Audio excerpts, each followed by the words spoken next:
එකකින් මම කතා කරන්න හදන්නේ අසර්බයිජානයේ ඔබ නොදුටු පැත්ත ගැන. අසර්බයිජාන් කියන නම ඇහුන ගමන් ඔයාලට දැන් නම් ටිකක් පුරුදු ඇති. නමුත් මීට අවුරුදු 2කට කලින් මෙහෙම රටක් තිබ්බද කියලාවත් ඔයාලා දන්නේ නැතුව ඇති. ඉතින් අපි බලමු මේ අසර්බයිජානය කොහෙද පිහිටලා තියෙන්නේ, මේක මොන වගේ රටක්ද කියලා. නැගෙනහිර යුරෝපයේ සහ බටහිර ආසියාවේ තමයි අසර්බයිජානය පිහිටලා තියෙන්නේ. ඒ කියන්නේ ඊස්ටර්න් යුරෝප් සහ වෙස්ටර්න් ඒෂියන් කන්ට්‍රි එකක් තමයි මේ අසර්බයිජානය. නමුත් මේක යුරෝප් රටක් කියලා නම් හිතන්න එපා. මේක ඒෂියන් කන්ට්‍රි එකක්. අසර්බයිජානයේ බෝඩර් වෙලා තියෙන රටවල් තමයි ඉරානය, රුසියාව, ආමේනියාව සහ ජෝර්ජියාව.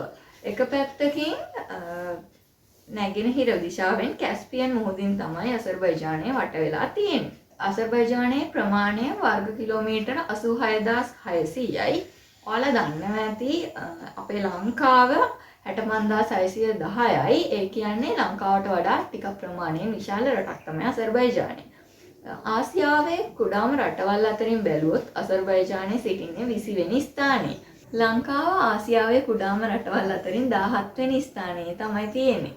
ලෝකයේ කුඩාම රටවල් අතරින් අසර්බයිජානය 114 වෙනි ස්ථානයේත් ලංකාව 123 වෙනි ස්ථානයේත් ඉන්නවා. ඒ වගේම අසර්බයිජානයේ ජනගහනය ගැන කතා කරොත් ලංකාවේ ජනගහනයට වඩා හරි අඩක් තමයි අසර්බයිජානයේ විශාල රටක් වුවත් අසර්බයිජානයේ ජනගහනය ඉන්නේ. ඒ කියන්නේ මිලියන 10යි. අසර්බයිජානයේ 96%ක්ම මුස්ලිම් ජාතිකයින් වාසය කරන අතර 3%ක් ක්‍රිස්තියානුවන් තමයි ඉන්නේ. 1991න් පසු සෝවියට් යූනියන් එකෙන් බෙදා වෙන්වුණු රටක් විදිහට අසර්බයිජානය හඳුන්වන්න පුළුවන්. ඉතින් මෙහි ප්‍රධානම භාෂාව තමයි අසරි. දෙවැනි භාෂාව තමයි රෂියන්. ඉංග්‍රීසි භාෂාව ගොඩක් අඩුවෙන් භාවිතා කරන රටක් විදිහට තමයි අසර්බයිජානය හඳුන්වන්න පුළුවන්.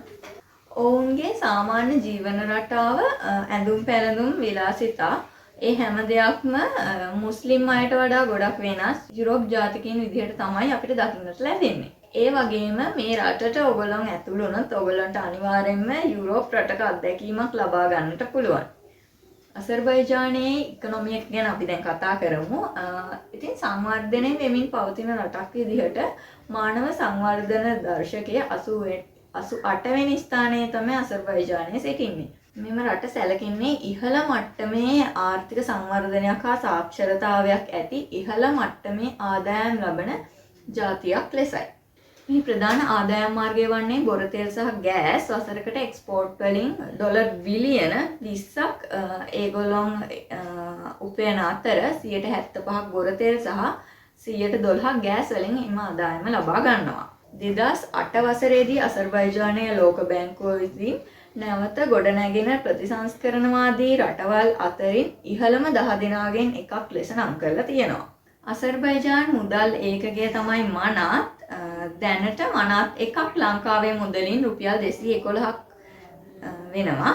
අපි දැන් කතා කරමු අසර්බයිජානයේ කැපිටල් එක ගැන. අසර්බයිජානයේ කැපිටල් එක තමයි බාකු. ඒ ඉතාමත්ම දියුණු නගරයක් වන අතර මෙට්‍රෝ ආදී සියලුම පහසුකම් වලින් පරිපූර්ණයි. බාකු නගරය පබ්ලික් ට්‍රාන්ස්පෝර්ට් වලින් ලෝකයේ තියෙන හොඳම නගර 10න් එකක්.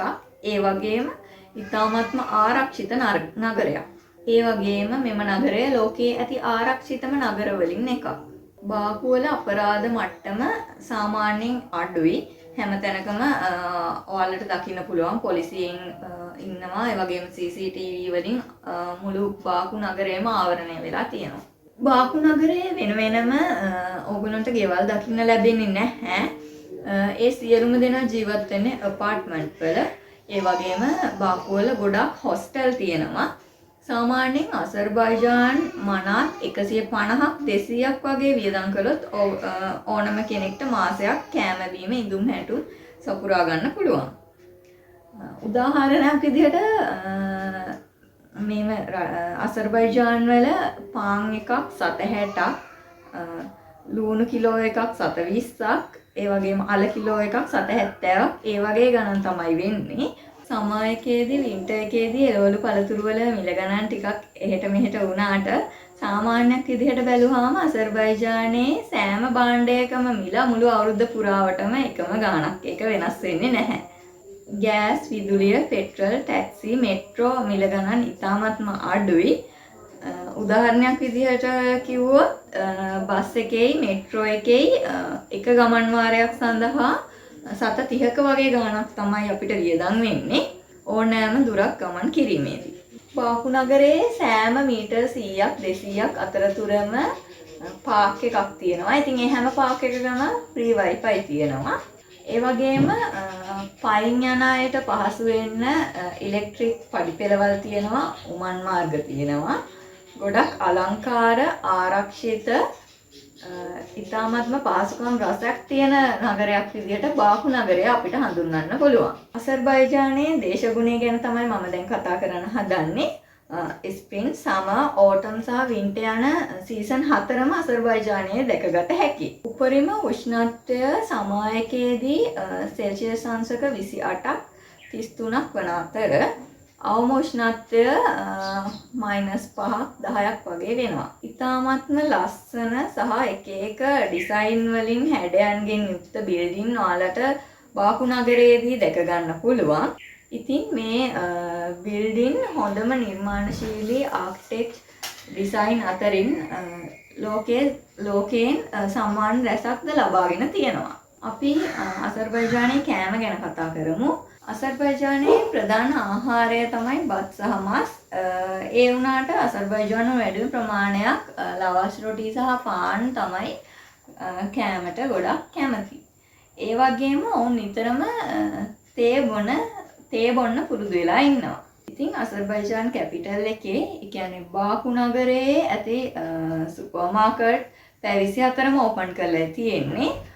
ඕනෑම වෙළඳ සැලක ලිකර්, සිගරට් වගේ දේවල් ඉතාමත්ම අඩු මුදලට මිලදී ගන්න පුළුවන්. මෙම රටේ ඇති ප්‍රධානම විශේෂත්වයක් විදිහට මේක මුස්ලිම් රටක් වුණත් ගෑනු පිරිමි ભેදයකින් තොරව දෙපාර්ශ්වයම මත්පැන් සහ දුම්වැටි භාවිතා කරනවා ඕනෑම කෙනෙකුට බාකු නගරයේ දැක ගැනීමට පුළුවන්.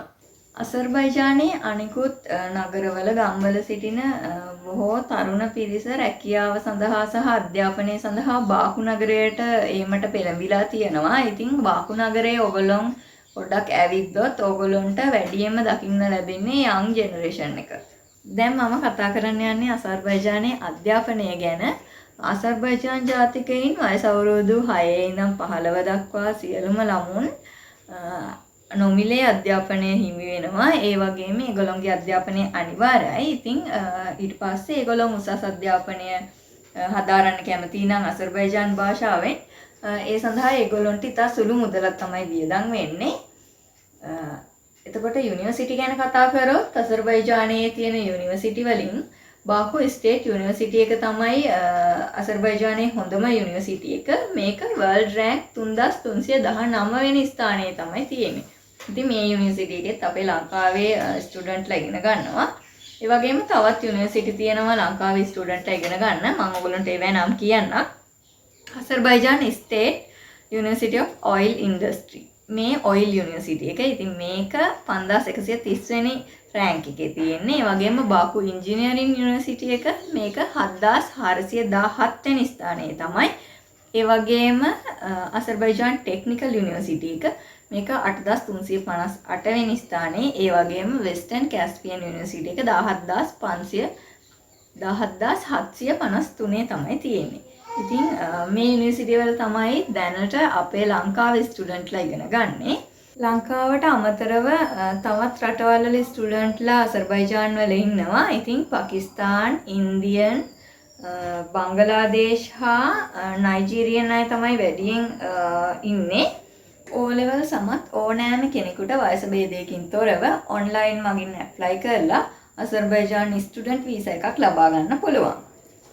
ස්ටුඩන්ට් කෙනෙක් විදිහට TRC එකක් ලබා ගත්තත් කිසිදු ආකාරයකින් part time job එකක් කිරීමට අවස්ථාවක් නැහැ අසර්බයිජානයේ.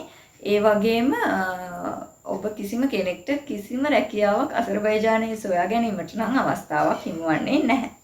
ඉතින් ඩොලර් 800කට 800ක් ඊට වැඩි ප්‍රමාණයක් වගේ වියදම් කරොත් ඕගොල්ලොන්ට කැම්පස් එකකට ඇතුල් වෙන්න පුළුවන් අවුරුද්දක TRC එකකුත් එක්ක. ඉතින් අසර්බයිජානයට ඇතුල් වුණාම ඕගොල්ලන්ට මේ TRC එක ලබා ගන්න පුළුවන් ස්ටුඩන්ට් කෙනෙක් විදිහට. ඒ වගේම ඕගොල්ලන්ට අසර්බයිජාන් TRC එකකින් තනිවම ගිහිල්ලා බැංක් account එකක් open කරන්න, SIM එකක් ගන්න ඕනෑම දෙයක් කරන්න පුළුවන්. ඒ වගේම government hospital එකකින් ඕගොල්ලන්ට බෙහෙත් ගන්න පුළුවන්. බෙහෙත් ගත්තට check up එක විතරයි කරන්නේ. අපි බෙහෙත් වෙනම ෆාමසි වලින් ගන්න ඕනේ. අසර්බයිජානයේ travel කරනවා නම් මේ metro card එකක් අනිවාර්යෙන් ගන්න ඕනේ. මොකද මේ කාඩ් එකෙන් විතරයි අපිට බස් එකේ ට්‍රේන් එකේ යන්න පුළුවන් මේ කාඩ් එක টොප් අප් කරොත් විතරයි. අනිත් දේ තමයි මාස 6කට වැඩි වැලිඩ් TRC එකක්. තියෙනවා නම් අසර්බයිජානයේ ඔයාලට ලෝකේ ඕනෑම රටකට වීසා ඇප්ලයි කරන්න පුළුවන්. මොකද අසර්බයිජානයේ තියෙනවා ලෝකේ හැම දියුණු රටකම එම්බසි එකක්. නමුත් කිය යුතුම දේ තමයි අපගේ අත්දැකීම්. කියන්නේ අපේ අත්දැකීම් එක්ක ලංකාවේ, ඉන්දියාවේ, පාකිස්තානයේ මේ වගේ රටවල 99%ක්ම වීසා රිජෙක්ට් වෙනවා. ඉතින් ටර්කි වලට 75%ක විතර chance එකක් තියෙනවා යන්න අසර්බයිජාන් TRC එකෙන්. ඉතින් මං හිතනවා ලංකාවෙන් ඊට වඩා අඩු මුදලකින් ඔයගලන්ට ටර්කි වලට යන්න පුළුවන් කියලා. ඒ කියන්නේ ඒකත් එච්චර තේරුමක් නැති දෙයක්. ඔයා ලංකාවේ ඉඳන් අසර්බයිජානයට ස්ටුඩන්ට් කෙනෙක් විදිහට යනවා නම් අනිවාර්යයෙන්ම ඔයා ඒ සඳහා සල්ලි ලෑස්ති කරගන්න ඕනේ. ඔයාගේ වියදමට. මොකද ඒ රටින් ඔයාට කිසිදු මුදලක් හම්බ කරගන්න අවස්ථාවක් ලැබෙන්නේ නැහැ. අසර්බයිජානයේ ශ්‍රී ලංකාවේ එම්බසියක් පිහිටලා නැහැ. අපිට අසර්බයිජාන් ආවොත් මොකක් හරි ප්‍රශ්නයක් වුණොත් අපි කන්ටැක්ට් කරගන්න ඕනේ ඉරානයේ තියෙන අපේ ශ්‍රී ලංකන් එම්බසි එක.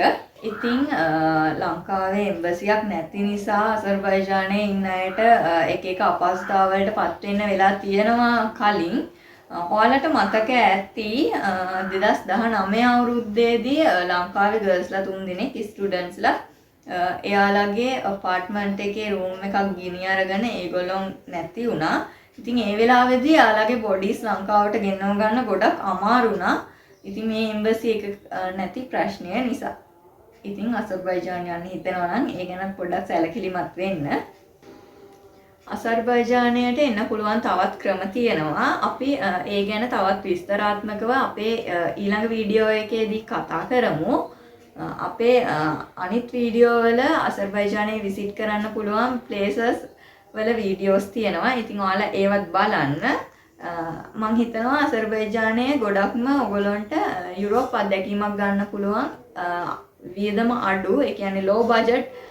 ඔයාලට හොඳ ස්නෝ එක්ස්පීරියන්ස් එකක් ඒ වගේ දේවල් ගන්න පුළුවන් රටක්. ඉතින් ඔයාලා යුරෝප් රටකට යන්න ටිකක් අමාරුවෙන් ඉන්නවා නම් විසිට් කරන්න අසර්බයිජානයට අනිවාර්යෙන්ම එන්න. ඉතින් ඔයාලා ස්ටුඩන්ට් කෙනෙක් විදිහට අසර්බයිජානයට එන්න හිතනවා නම් ඒක ගැන දෙපාරක් හිතන්න. මොකද ඒජන්ට්ලා ගොඩක් ඉන්නවා.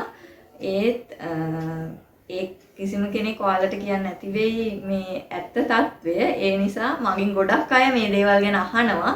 මගේ කලින් වීඩියෝ බලලා. ඉතින් ඒ නිසා මම ඒ අයට හැමෝටම කියන්නේ ඔයාලගේ අතේ වියදම් කරන්න සල්ලි තියෙනවා නම් ඔයාලගේ ගෙදරින් ඔයාට වියදම් කරනවා නම් ඔයාට කිසිම ප්‍රශ්නයක් නෑ අසර්බයිජානයට ඇවිල්ලා ඉගෙන ගන්න පුළුවන්. නමුත් ඔයාට එහෙ ආදායමක් ලබා ගන්නම් බෑ. ඒක අනිවාර්යයෙන්ම කියන්න ඕනේ.